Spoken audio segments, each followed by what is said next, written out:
The rain tasted of ash. Elias Thorne wiped it from his lips, the taste the bitter confirmation of the unnatural sorrow clinging to Hollow Creek. The mansion was gone, a charred husk against the perpetually twilight sky. Blackwood was contained for now, but the young girl Elara remained an enigma. She's been silent since they emerged from the wreckage, clutching the silver locket, the heart of Hollow Creek, as if it were a lifeline. She doesn't seem affected, Deputy Miller muttered, shivering beside him. Witnessed all that barely a blink.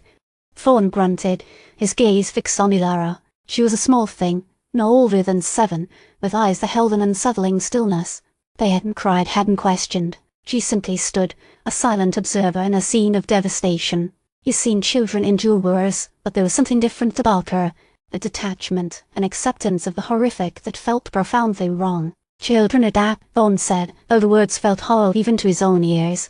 He's spent too much time wading through the wreckage of shattered innocence. It leaves a residue, a lingering bitterness. Elara finally spoke, her voice a soft whisper, barely audible above the rain. He's not gone. Thorne turned to her, his hand instinctively resting on the corked-off 4-5 nestled beneath his coat. Who isn't gone? She pointed a small, pale finger towards the charred remains of the mansion. Silas Blackwood. He's waiting.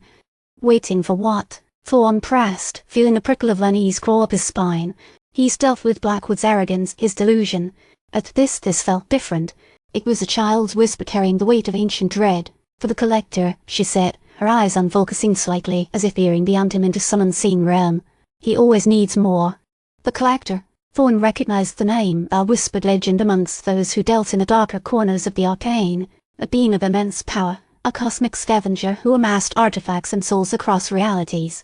Blackwood was merely a pawn, a local agent in a far grander game. And the heart? Thorne asked, gesturing to the locket she held.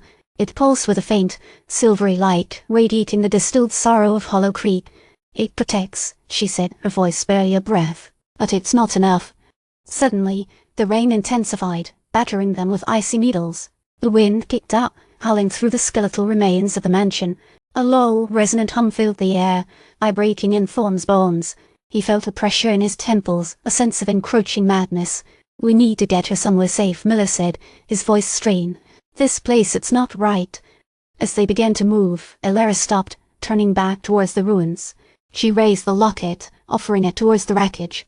A beam of silvery light shot from the locket, striking a hidden point within the debris. A section of the rubble shimmered, revealing a dark, triangular opening and entrance to somewhere unseen.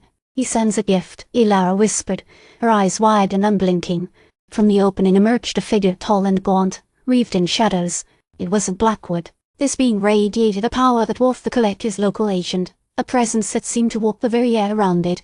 It wore a suit of impossible geometry, its face hidden behind a featureless mask. Greetings, Retriever, the figure's voice resonated, devoid of emotion. Silas has proven disappointing. I am Arion, emissary of the Grand Repository. Thorne felt a chill that had nothing to do with the rain. The Grand Repository. A place spoken of only in the most hushed whispers, a cosmic archive of lost souls and stolen artifacts. What do you want? Thorne asked, his hand tightening on his cord. A token of gratitude for your assistance, and an introduction to a promising acquisition. Arion gestured towards Elara. The heart's resonance is intriguing. She holds a significant connection. Thorne understood. The girl wasn't just a witness. She was a key, a conduit to something far more valuable, and the heart of Hollow Creek itself. Blackwood hadn't been collecting artifacts, he's been cultivating a gateway.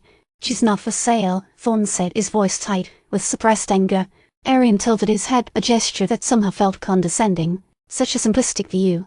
Everything has a price. Retriever. Even souls. He raised the hand, and shimmering tendrils of energy snaked out, reaching towards Elara. Thorne reacted instinctively, firing the cold. The bullets passed through Arion as if he were a phantom, leaving no mark. Futile, Retriever, Arion said, his voice laced with amusement. You cannot stand against the will of the repository. Miller fired his own weapon, with the same result. They were facing something beyond mortal understanding, something that defied physics and reason. Elara didn't scream. She didn't run. She simply opened her eyes wider, a faint smile playing on her lips.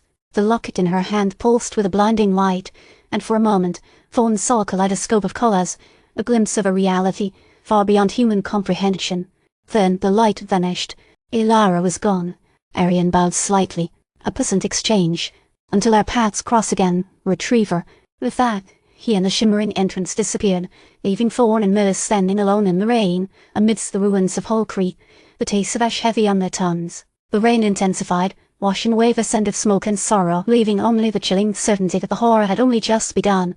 He looked up at the perpetual twilight sky, a sense of dread settling deep within him. There were other collectors, other artifacts, and Hollow Creek was no longer safe.